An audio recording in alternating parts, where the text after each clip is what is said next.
duas grandes obras de dragagem dentro desse processo todo. Uma da própria Secretaria do Ambiente, que foi a dragagem do Canal do Fundão, né? E esse fato que eu relato do metal pesado é claramente visto lá. Quem passou por lá viu aqueles bags imensos, foi feito todo um processo de encapsulamento. Então, todo o material que tinha contaminação, que estava mais ali na foz do rio, né, que por algum motivo trouxe metal pesado e sedimentou ali, todo ele foi encapsulado e hoje está enterrado, já botaram a grama por cima, está todo lá estocado lá na Ilha do Fundão e virou um parque ali em cima para uso recreativo e essa foi a solução ambiental adotada. E todo o material que tem composição orgânica que foi autorizado a vir para alto mar e para o ponto C inicialmente. Assim como a dragagem do Porto do Rio, nessa etapa que foi feita mais recentemente, também para o ponto C. Aonde a gente percebe que tem problema nesse processo. Esse volume todo é um volume cuja sinergia, a frequência, a deposição desse material pode realmente, em relação ao EIA-RIMA, que sustentou o uso daquela área, trazer problemas. O que a gente fez de imediato quando surgiram as primeiras queixas e reclamações do uso dessa área? Nós sentamos com o INPH, quem trabalhou no primeiro EIA-RIMA e definiu a área, e definimos a tal nova área, que foi o ponto D, que inclusive dista mais ou exatamente em torno de 10 quilômetros da Tiririca e 10 quilômetros da Cagarra. Se você pegar um compasso na carta náutica e der 10 quilômetros da Tiririca e 10 quilômetros das Cagarras, você vai bater provavelmente mais ou menos aonde é o ponto D. Esse ponto D fez com que fosse para 3,5 km a mais de distância a deposição desse material.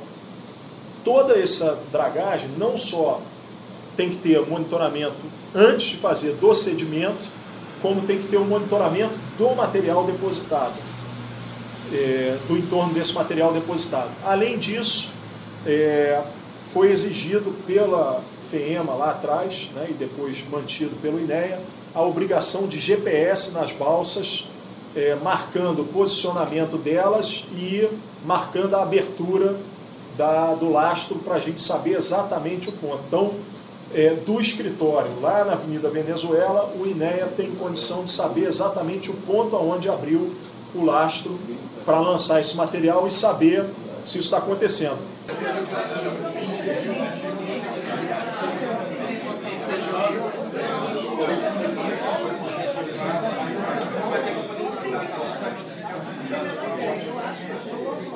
O levantamento e o questionamento que vocês fizeram e que também ganhou eco no GAT, que foi apresentado, traz alguns pontos realmente falhos desse processo, que são pontos ligados a os impactos bióticos desse processo, né? Porque o que se considera num primeiro momento e no EIA-RIMA é que é uma matéria, por ser uma matéria biodegradável, né, e de matéria orgânica, ela pode ser lançada no alto mar, que ela vai ter a decomposição, e o próprio EIA-RIMA fez, e os estudos de corrente mostram que não vem da praia, e portanto dá. Só que, obviamente, a gente tem um efeito sobre a comunidade bentônica do fundo, a gente tem um efeito sobre a comunidade fitoplantônica, por estar concentrando um volume num local só, a gente tem um efeito sobre a ictiofauna também, né? E esses pontos, realmente, a gente precisa ter um maior diagnóstico e controle sobre eles. Então, qual foi a decisão que a gente tomou na Secretaria, a partir da própria manifestação do próprio Ministério Público? Nós suspendemos as autorizações de novas dragagens lá atrás, chamamos todas as empresas que têm processo de dragagem, né, e chega a um número próximo a 30, mas lembrando que a grande maioria é pequenininho, é um volume pequeno, e preparamos uma instrução técnica que chama-se Instrução Técnica para Avaliação Ambiental Integrada da uso e do despejo de todos esses pequenos e grandes juntos num único local. Exatamente com quesitos que o próprio GAT levanta, alguns, que outros a gente defende que não já estão estudados e não tem sentido, alguns quesitos que foram levantados aqui pela própria comunidade e outros quesitos técnicos que nós também entendemos necessários. Então, esse documento ele está ultimado, a gente está, depois dessa reunião, nós vamos estar agora, talvez nos próximos dias, notificando a todos os 30 de que a avaliação ambiental integrada terá que ser feita para que as licenças fiquem regulares e fizemos, do único estudo conclusivo que a gente recebeu, que veio da CEDRAP, que foi um estudo sobre a estatística pesqueira e os quadrantes de pesca, onde realmente tem mais piscosidade, menos piscosidade, identificamos já um ponto um pouco mais ao norte, um pouco mais para cima do que esse ponto D que está sendo usado, que sai de um quadrante e vai para um quadrante com menos viscosidade, né? Estamos fazendo mergulho nessa área para fazer o diagnóstico antes de começar a jogar da questão de parcel, de existência ou não de parcel, e determinamos que DOCAS não mais utilizará dessas áreas, desse estudo, porque DOCAS entrou com um pedido que agora, até 2016, chega ao volume de 16 milhões de metros cúbicos. Então, nós não vamos mais autorizar DOCAS a usar. DOCAS vai ter um processo de licenciamento à parte, com um estudo totalmente à parte, porque é um volume totalmente atípico e nós vamos fazer um reestudo de toda essa questão para o caso de DOCAS. Mas, com relação aos demais, a avaliação ambiental integrada, eles articularam com o Sindnaval e vão, de uma forma única, conduzir esse estudo com a soma de todos os volumes, as sinergias, todos aqueles pontos que a gente está exigindo novos que sejam também estudados, para que a gente possa ter um maior controle sobre o processo e melhores recomendações para a condução desse processo. O rapaz que viria também aqui para falar, que vai aparecer no vídeo, que é o Paulo, ele não pôde vir porque ainda está tirando o lixo da rede hoje, vai continuar amanhã, depois de amanhã se bobear. E hoje ainda chegou mais uma rede retirada pelos pescadores, que teve que ser tirada de guincho, em outra embarcação, e que acabou caindo dentro d'água ali na beira da praia, de tão pesado que estava, né? Então o que acontece? Apesar das vários pontos que eu discordo do que foi colocado aqui, que já foi discutido amplamente, inclusive em audiências públicas, na Câmara de Niterói, que isso está tudo gravado, onde eu discordo em muitas situações até técnicas, que agora já mudaram, filho, porque antigamente o sedimento não andava mais do que 1 quilômetro, que foi colocado pelo próprio senhor Domênico. Hoje eu já estou vendo que já mudou a postura um pouco, mas eu ainda acho que é pouco. Então vocês já analisem o vídeo e qualquer coisa também estou aberto a qualquer pergunta e qualquer situação. Muito obrigado. Isso daí é o que está vindo nas redes de pescaria. Bastou o mar balançar um pouco, vocês vão ver que vem material pesado, vem pedaço de plástico, vem pedaço de sedimento nas redes, ao ponto de não conseguirem retirar suas redes do fundo, de tão pesada que elas ficam. O que acontece? Isso é uma questão hoje diária, tanto Itaipu, Piratininga, até Itaipuaçu. Isso é constante. Hoje está lá a mesma situação com outros pescadores. Então eles mesmo estão pedindo socorro, porque não é possível, eles trabalham, é um dia dentro da água com a rede e uma semana tirando lixo. Isso não é uma coisa normal e é uma coisa que a gente não pode aceitar. Na pesca de mergulho, idem cuidem. Tem profissionais de mergulho aqui que podem confirmar que tem parcéis que foram soterrados. Tanto no alinhamento do pai, mãe e filha, tá? Eu tenho isso aí plotado. Todo esse material coletado.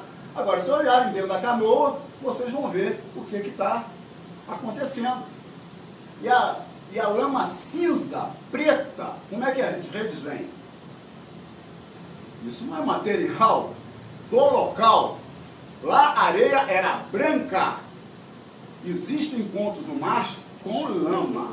Uma dúvida aqui que eu não entendo da questão da pesca, mas esse ponto tem 40 metros de profundidade. Sim. As redes vão a 40 metros de profundidade? As redes vão até mais de 40 metros.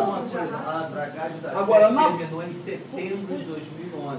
E a dragagem do canal do Fundão, que são as duas começou maiores, agora. Não tem nenhuma. Não, está parada há 2 meses. Está parado, mas olha, Tá nós parada fomos há na vistoria do canal do Fundão, convidados pelo senhor da hora, e lá estivemos fazendo a vistoria do canal do Fundão, a qual ele está colocando aqui. Então existem também pontos que foram analisados no canal do Fundão, onde a distância de coleta do material, eles fazem 2 tratamentos. Retiram com a mecânica, jogam e separam o sedimento, lixo sólido do lixo líquido. E a água volta toda para dentro da Baía de Guanabara. Tá? E essa parte é colocada em geobags. Nós estivemos lá para ver isso. Existe um ponto onde disseram que via por tubulação e jogava lá na ponta do fundão e era retirada por dragas, né, por pás mecânicas, e colocaram nas balsas. E essas balsas saíam diariamente para jogar os sedimentos no mar e aquele lixo todo. E nas fotos aparecem os sacos plásticos também nessas pás mecânicas. É claro que não consegue separar tudo. Né? Então existe dragagens de grande porte que foram feitas. Uma que o senhor da hora mesmo colocou, que as dragagens feitas no porto do Rio de Janeiro não utilizaram o mesmo sistema de coleta do Caju. Não é que o Caju tenha sido feito tudo certinho, não. É que a dragagem onde foram feitas com esses navios franceses não tiveram nenhum tipo de separação de sólido e líquido. Isso dito pelo senhor da hora na reunião conosco lá dentro. E nós sabemos que isso não foi feito mesmo, que era coletado dessa forma. A gente via, quem passava na ponte, via os navios azuis e com as dragas jogando o material dentro dos navios. E esse é o resultado que está acontecendo aí hoje. O vídeo está no YouTube, como os outros vídeos. Eu estou à disposição para passar o material, como já passei para muitas pessoas. As denúncias do Ministério Público. Eu só queria fazer uma correção. Porque quando o senhor colocou, seu Firmino, que foi feito um estudo de impacto ambiental para o descarte, eu quero fazer uma correção, não foi feito um estudo de impacto ambiental para o descarte, foi feito para a dragagem do porto. No descarte foi feito apenas um relatório ambiental simplificado, de impacto ambiental simplificado. E as análises probatórias, como Anselmo, né? O senhor Anselmo colocou. Análise probatória. Questionei essas análises probatórias com relação à distância do material carreado pelas marés nos dias de temporal e ressaca. Né? Questionei isso e continuo questionando porque os resultados estão acontecendo até hoje, 2 meses depois dos descartes das dragagens. Isso aí não é lixo de esgoto, nem material carreado por cima não, e sai essas bolsas tudo caindo e se agrupando num único local, por fora da barra. Pelo amor de Deus. Vamos que haja material carreado por maré. É essa quantidade de material carreado, concentrado, para uma única rede. Se for lá, tem mais outra. Pelo amor de Deus, é uma questão lógica. E a questão que a gente vê no Geobex, o comparativo colocado dentro do fundal, em a quantidade de navio dia retirando material, se você tiver uma noção de espaço, volume, você vai ver que é muito maior a quantidade de navio que sai com esse material. Então, essas situações que eu gostaria de deixar aberta para a população pensar, para vocês analisarem e me questionarem, como eu fui amplamente questionado pelo Ministério Público, até que resolveram acatar as minhas denúncias e a da colônia de pescadores. Eu tenho acompanhado o trabalho da senhora, só tenho a parabenizar, a senhora nos deu apoio lá em Piratininga, mas sabemos que tem muita coisa para fazer, muita coisa que nós não concordamos, e vou continuar não concordando, inclusive com alguns pareceres técnicos, que eu contestei. Né? Depois você se inscreve de novo para nos dar uma Muito oportunidade. obrigado pela atenção de todos. Um ponto que é importante que seja visto é que alguém, não digo essas que nós temos com o GPS marcado, mas alguém que possa ter lançado fora do ponto, que é uma questão que a gente tem que avaliar. Obviamente nós não estamos com uma lancha e com uma pessoa parada ali olhando, estamos botando essa tecnologia do GPS para ver.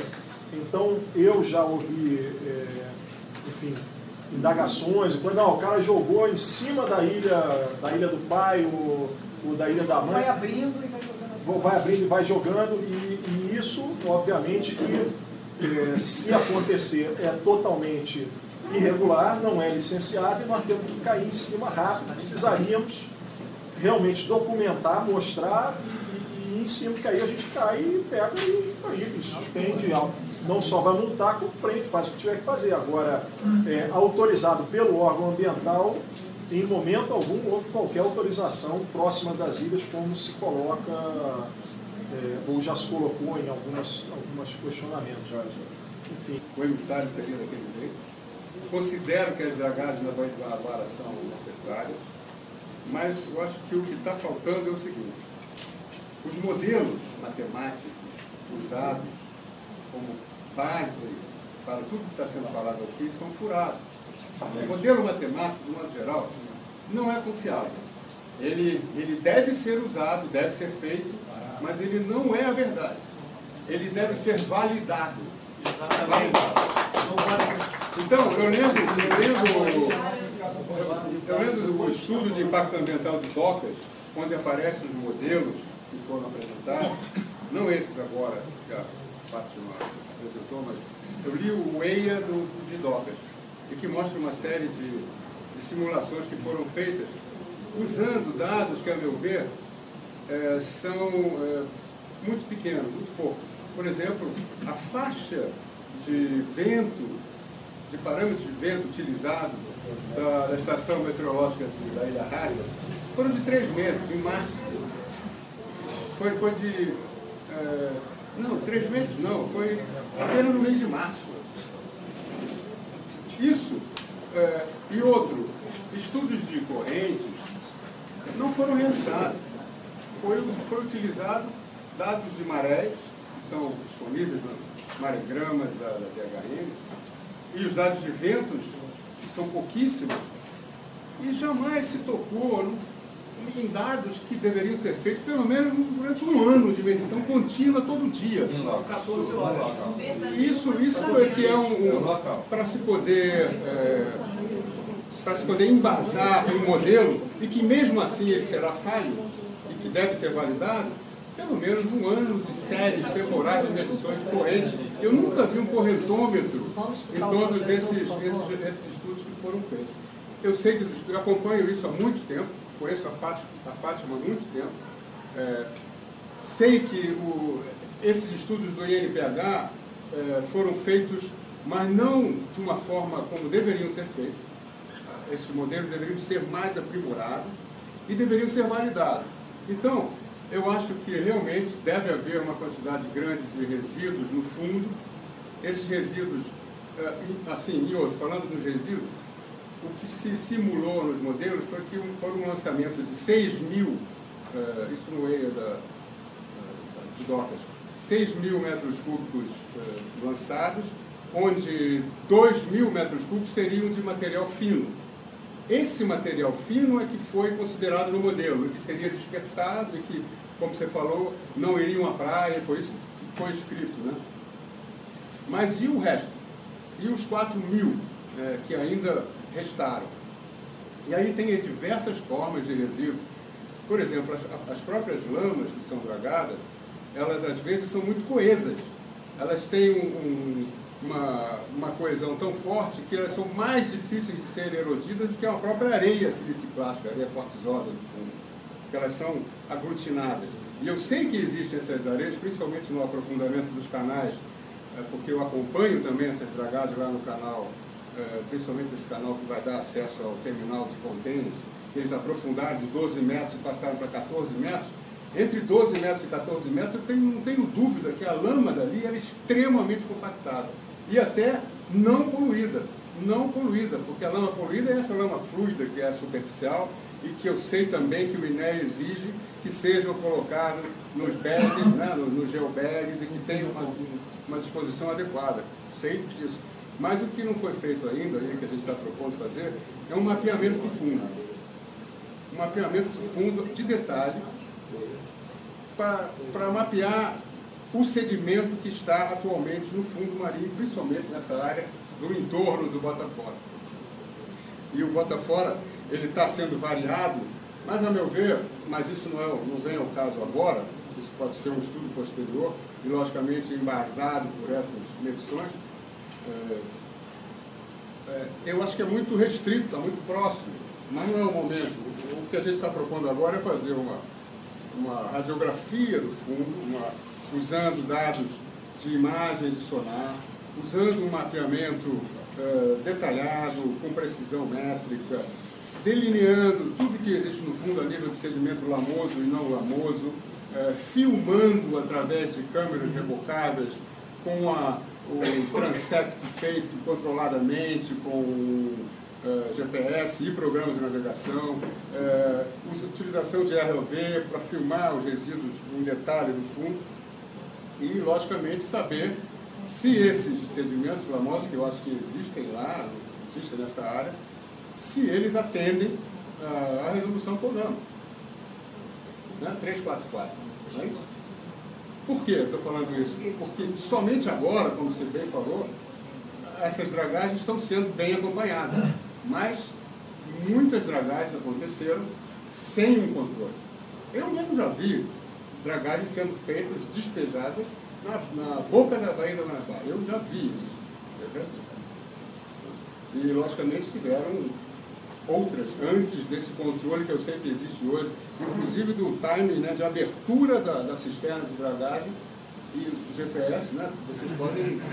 Mas muita coisa foi lançada antes disso. Então seria bom que a gente fizesse um mapeamento de detalhes do fundo para tentar identificar o caminhamento desses resíduos todos que foram falados aqui. Eu sei que vou dar um exemplo que aconteceu lá em Jurujuba.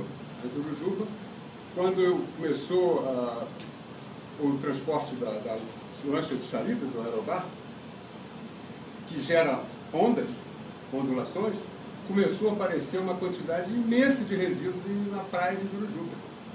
Sofá e uma série de outras coisas, que vieram na parte mais profunda, em direção à praia, carreado pelas ondulações artificiais geradas pela própria geração por barra. Então é isso que a gente está querendo propor um estudo para ajudar nesse processo, né, que a gente consiga ter mais alguns esclarecimentos, além desses, somente baseados em modelos, né, que ainda não foram validados e que deveriam ter usado outros. O que eu posso já indicar, afirmar, é que essa avaliação ambiental integrada, algumas das coisas que você colocou aí, a gente já está colocando nela. Outras a gente pode, eventualmente, colocar também para ser ampliada dentro desse estudo e com um timing adequado para a gente saber e acompanhar e todo mundo ter certeza, porque até mesmo a queixa,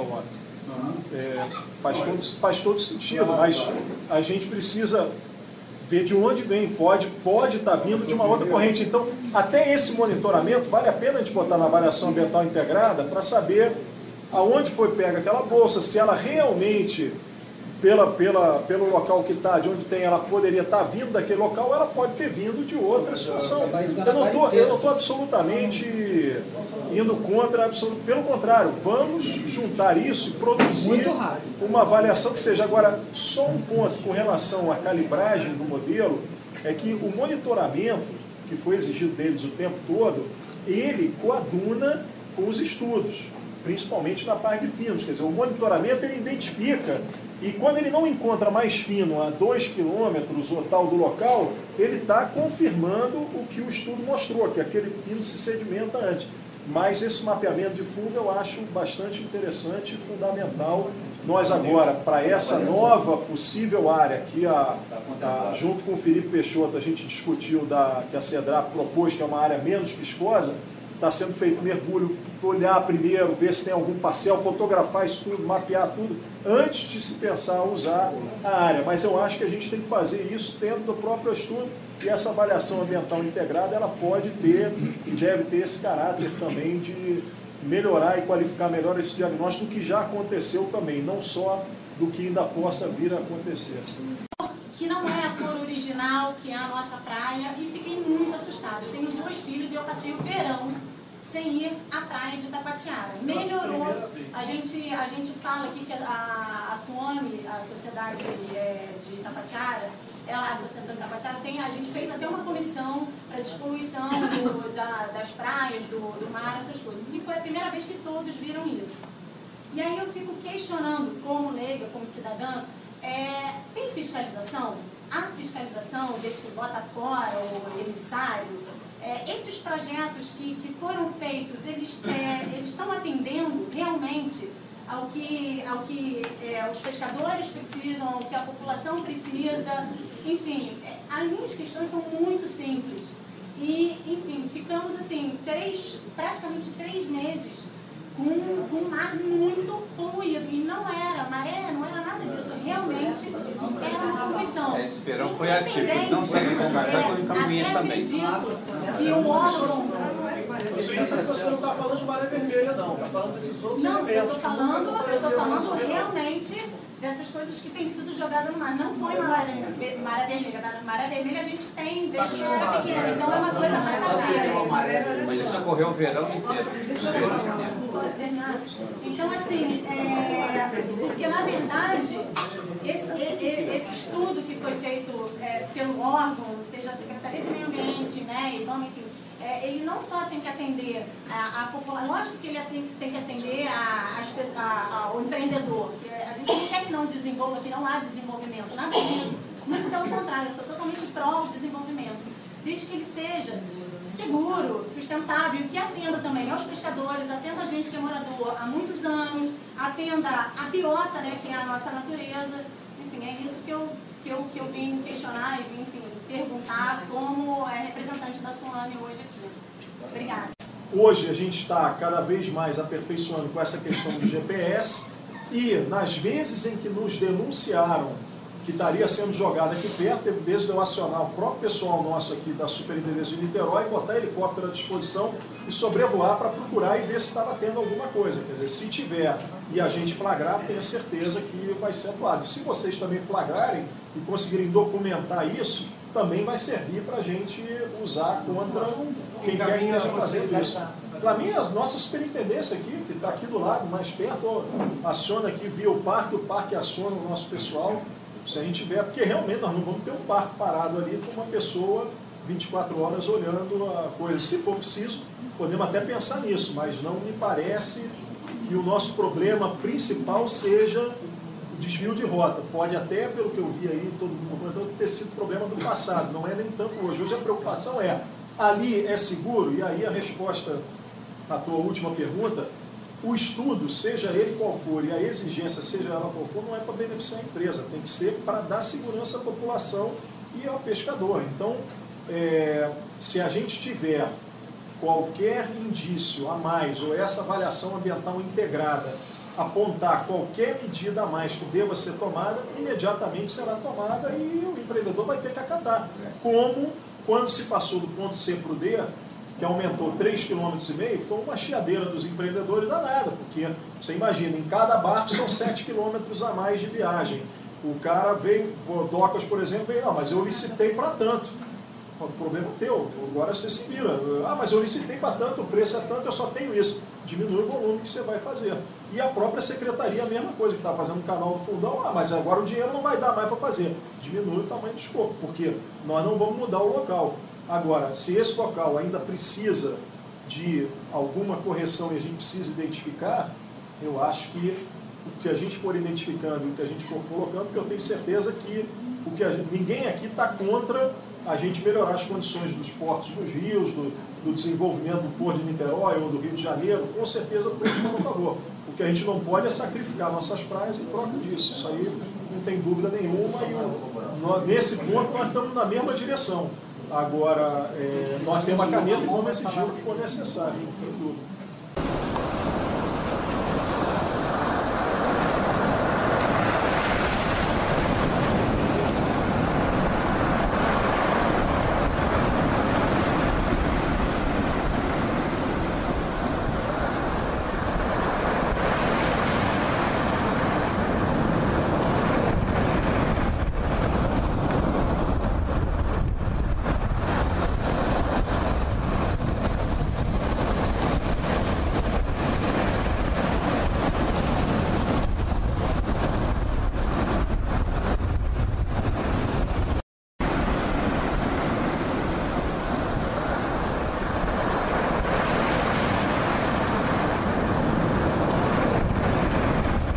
projeto elaborado e montado é a implantação de um sistema terciário lá na estação de Alegria, um emissário que passa pelo fundo da Baía de Guanabara, levando esse efluente tratado a nível terciário até a porta do Comperj.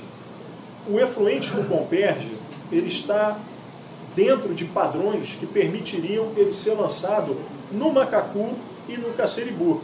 Observado, é claro, aí a questão da outorga, da vazão do rio e do que ele tem, porque embora você não trabalhe com capacidade de diluição, você não pode jogar num rio de 5 litros por segundo, 500 litros por segundo, porque você muda, obviamente, esse rio.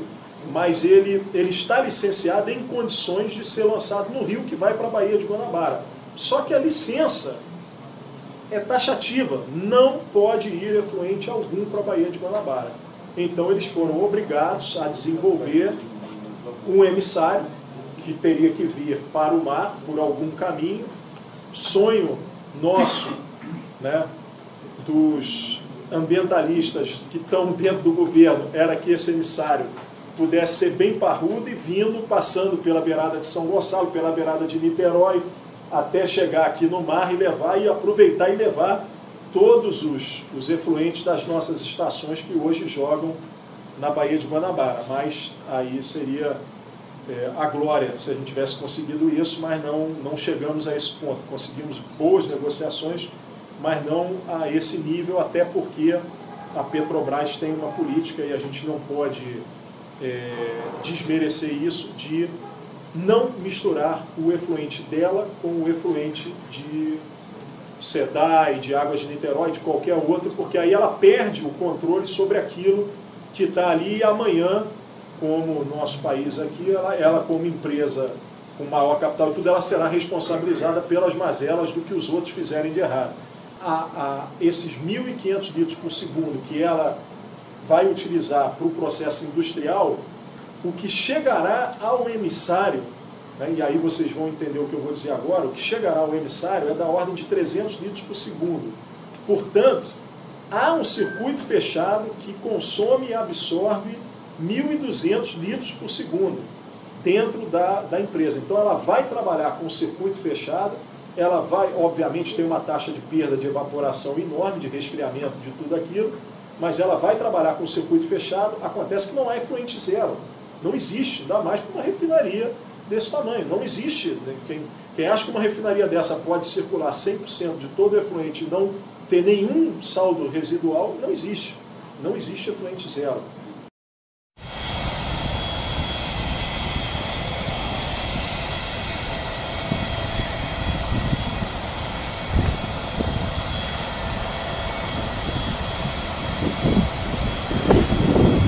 Definimos também que seria por emissário o lançamento, ainda que com tratamento secundário, seria feito por emissário o lançamento de Maricá.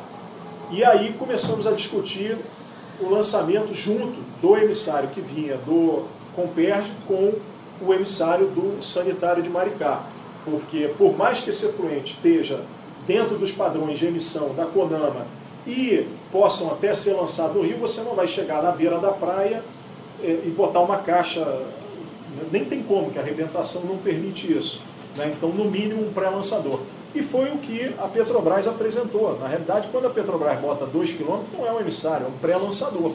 Ela botou e apresentou uma proposta para romper as arrebentações, passar e lançar. E a nossa queda de braço com eles não quiseram negociar, colocar isso junto, levar para mais longe e levar junto o esgoto de Maricá, pela lógica de que eles não misturam o efluente deles, porque o efluente deles eles têm responsabilidade. A gente vai ali, colhe, e o que der ali, a gente tem condição de imputar a eles qualquer responsabilidade. E, a partir do momento que mistura o outro, qualquer coisa que fosse encontrada ali seria imputada a eles. Então, eles vão ter que construir 2 emissários. Eles vão ter que construir um emissário de saneamento de Maricá e vão ter que construir o emissário deles. Em função de toda a polêmica que se criou pelo emissário, por mais que todas essas explicações que eu estou dando aqui sejam bastante claras do ponto de vista do que é que pode e estará sendo lançado nesse efluente, nós, no processo de licenciamento, batemos o pé e exigimos duplicar esse pré-lançador deles para 4 km. Então, além de ser um efluente que se encontra dentro dos padrões, terá que ser a 4 km pelo menos. Isso virou exigência, quer dizer, ainda está na fase de final do licenciamento, mas será com certeza uma das exigências que será impostas à Petrobras. E a outra exigência que foi exigir padrões mais restritivos do que o CONAMA, por conta da modernidade que é propalada para o complexo.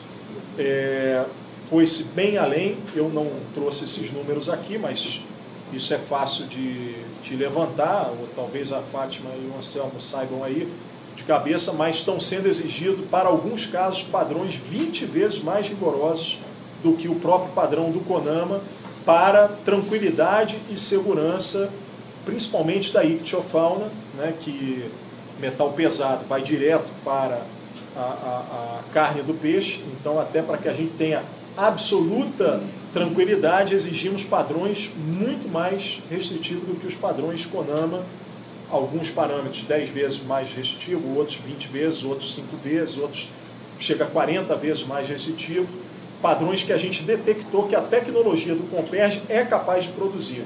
Então, se ela é capaz de produzir, é esse que nós vamos exigir, não será o padrão do CONAMA.